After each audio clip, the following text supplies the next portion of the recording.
Before recognizing Dr. Paul for his statement, I want to note that this may be his last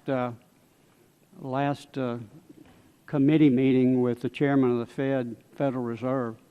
And throughout his time in office, Dr. Paul has been a consistent and strong advocate for sound monetary policy, and his leadership on the committee, especially during these hearings when we've had the Federal Reserve Chairman appear before us, have certainly made the hearings more interesting and provided several memorable YouTube moments.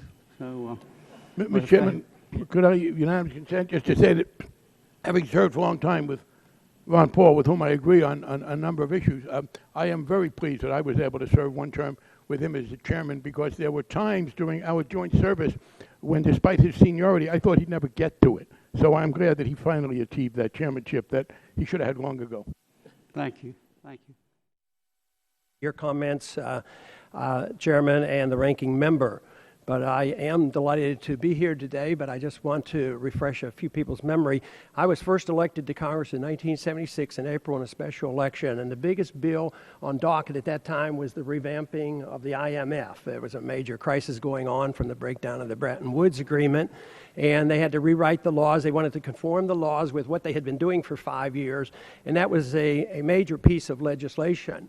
But it was only a consequence of what was predicted in 1945, because when 1945 established the Bretton Woods, it was predicted by the free market economists it wouldn't work, it would fail, and this whole idea that they could regulate exchange rates and deal with the balance of payments, it totally failed. And so they had to come up with something new. In 1971, 76 is that transition period.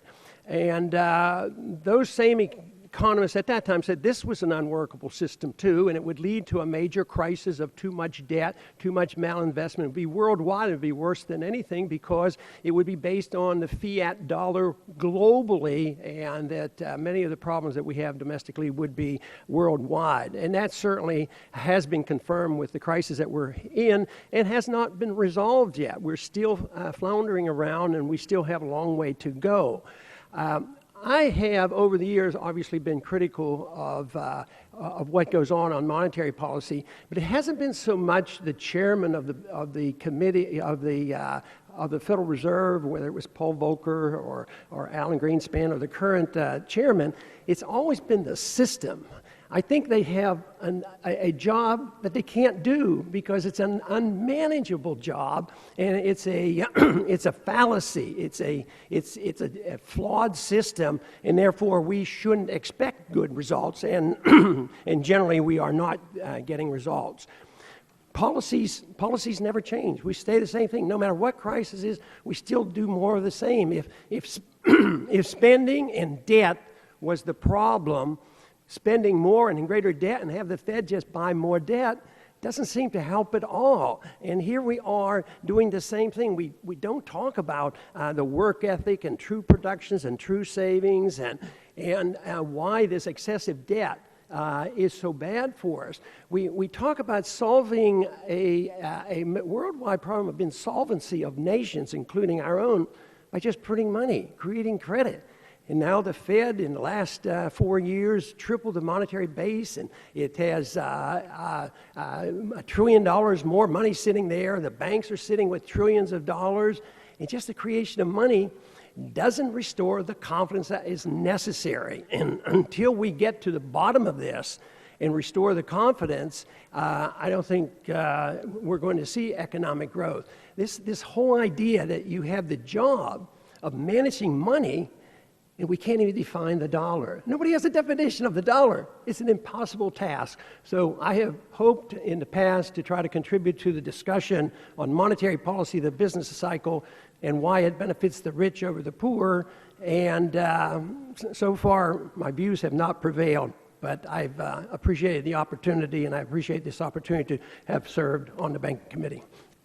Thank you, Dr. Paul. The gentleman from Missouri, Mr. Clay, is recognized for 3 minutes. Thank you, Mr. Chairman, and let me thank Chairman Berrnanke for appearing at today's hearing. Let me also publicly thank our chairman, Dr. Paul, for his honorable service in Congress and to his country. Dr. Paul, for 5 minutes, I'm sorry. Yeah. Thank you, Mr. Chairman. I had a question prepared, but I think I better follow up on the question you asked, Chairman Berrnanke, dealing with the audit of the Fed. Because when the Fed talks about independence, what they're really talking about is secrecy, not transparency. And it's the secrecy that I don't like and that we have a right to know about.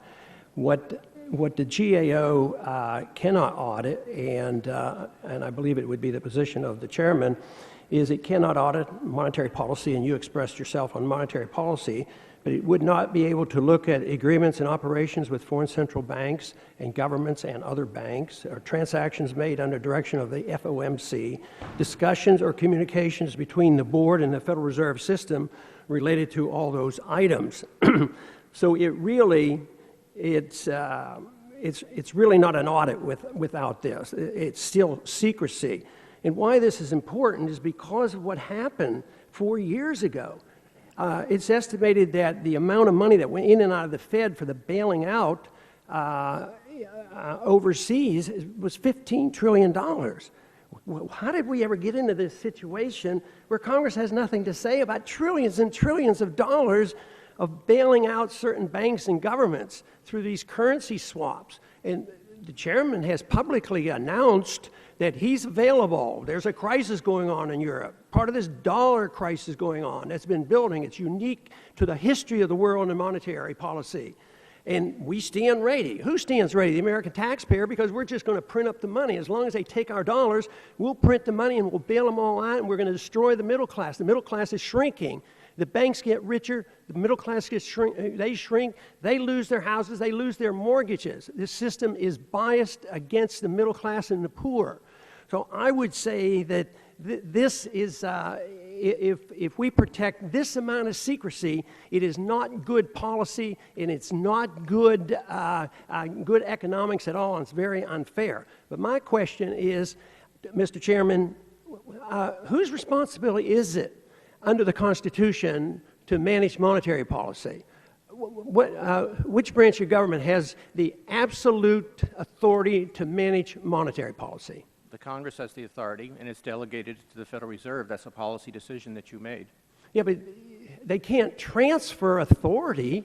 You can't amend the Constitution by just saying we're going to create some secret group of individuals and banks. That's amending the Constitution. You can't do that and all of a sudden allow this to exist in secrecy. And whose responsibility is it for oversight? Which branch of government has the right of oversight? Congress has the right of oversight, and we certainly fully accept that, and we fully accept the need for transparency and accountability. But it is a well-established fact that an independent central bank will provide better outcomes. If you want to go, there's no constitutional reason why Congress couldn't just take over monetary policy. If you want to do that, I guess that's your right to do it, but I'm advising you that it wouldn't be very good from an economic policy point of view. Yeah, but if it's allowed to be done in secret, this is the reason why I want to work within the system. What I want to say is Congress ought to get a backbone. They ought to say we deserve to know, we have a right to know, we have an obligation to know, because we have an obligation to defend our currency. It's the destruction of the currency that destroys the middle class.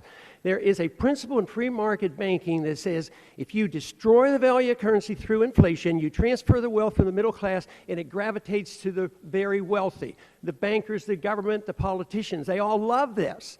It is the fact that the Federal Reserve is the facilitator. But you couldn't have big government. If everybody loves big government, love the Fed, because they can finance the wars and all the welfare you want. But it doesn't work. It eventually ends up in a crisis. And it's a solvency crisis, and it can't be solved by printing a whole lot of money. So I think the very first step is transparency, and for us to know. We have a right to know, and you may be correct in your assumption, at least I'm sure you believe this, but maybe I should be talking to the Congress, that we should stand up and say, yes, we demand to know. Trillions and trillions of dollars being printed out of thin air and bailing out their friends. They stand ready to do it. The crisis is just, as far as I'm concerned, my opinion is it's in the early stages. It's far from over. We're in deep doldrums, and we never change policy. We never challenge anything. We just keep doing the same thing. Congress keeps spending the money. Welfare expands exponentially. Wars never end. And deficits don't matter. And when it comes to cutting spending, Republicans and Democrats to get together and say, oh, no, we can't really cut. And if we do cut, we just cut proposed increases. Mr. Chairman, regular order. You stand there, you. you stand Regular order, there Mr. Chairman. and facilitate it all. Thank you, Dr. Paul. Sustainability. Thank you, Mr. Jones. Mr. Chairman, thank you very much, and Mr. Berrnanke, thank you for being here. I want to say two of my worst votes in 18 years, the Iraq War. We didn't have to go to Iraq, and the second, the repeal of Glass-Steagall. And if I was not going to yield my time, I would ask you about reinstating Glass-Steagall. I think I will write you a letter with that question, sir. But at this time, because he's one of my dearest friends, I supported him for the Republican nomination to be President of the United States. I yield my time to Dr. Ron Paul. I thank the gentleman from North Carolina. I wanted to make a very brief statement about our previous discussion about the audit of the Fed bill. That bill has nothing to do with transferring who does monetary policy. It's strictly a transparency bill. Monetary policy reform, I believe, will come, but that's another subject. This is just to know more about what the Federal Reserve is doing. Mr. Chairman, one of your key points that you've made through your academic career as well as being at the Fed has been the need to prevent deflation. Would you agree with that? That is Generally, yes, sir. right, and that you argue that the Depression was prolonged by the Federal Reserve not being able to reinflate. So in that sense, I think you really have achieved, you've had the chance, you were put in a situation that you alone didn't create. It's, as far as I'm concerned, the system created it, and other managers helped create this. And there was this, what I see as a natural tendency to deflate and liquidate and clear the market. And under your philosophy, you say, well, we can't allow this to happen. We have to prevent it. And I would say you've done a pretty good job. You know, the monetary base has been tripled. And in the last 12 months, I think M1 has grown about 16%, M2 at over 9%. So it seems to be like a monetary system. The monetary numbers are still growing. But the pricing houses, you know, everybody knows there's a bubble. I like to believe that the free market economists knew about it and predicted it. Others did not. But the prices soared up. Everybody knows there was a bubble, and then they collapsed. When those prices of houses collapse, do you call that deflation? No. Deflation is prices of current goods and services. So inflation doesn't capture house prices. It includes the house or the rental. Okay, and I think one of the problems, even getting a full-fledged discussion out, is sometimes a definition of words about what inflation and deflation means. Because as far as I'm concerned, deflation is when the money supply shrinks, and inflation is when the money supply expands. But just about everybody in the country, especially the financial markets, and the way I think the conventional use of inflation is the CPI.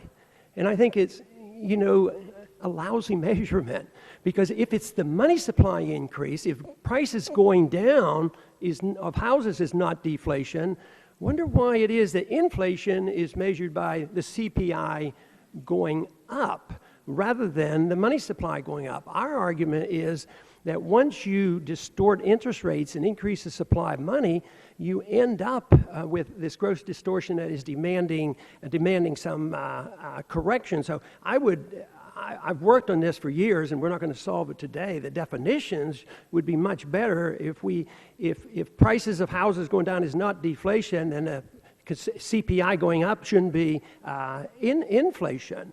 But we've had trouble 5 years. The monetary system, you say, this is not all end to end all. You can't solve every problem with monetary system and monetary policy. We've had this for 5 years, and we're still in a mess. Is there ever a time, let's say we go 5 more years and we have the same problems but much worse, is there ever a time you might say, I have to reassess my philosophy on monetary policy, or do you think it'll be the same no matter what kind of crisis? Can you foresee any kind of problem that we would have that you would reassess your assumptions? I can't conjecture what specifically, but of course, yeah, I'm evidence-based. I look see what happens and try to draw conclusions from that. certainly. Well, the definitions obviously to me are, very, very important. And if we don't come to this conclusion and we use these terms, inflation demands corrections, and the market wants to correct. So this is why we believe that we're going to have perpetual doldrums and finally have a big one. Do you consider this recession that we're facing today something that is significantly different since 1945? Much worse and different in any way? Yes, because of the financial crisis, yes. Thank you. Thank you. Thank you, Dr. Paul. That was a double dose you got. So that was pleasantly unexpected, I guess.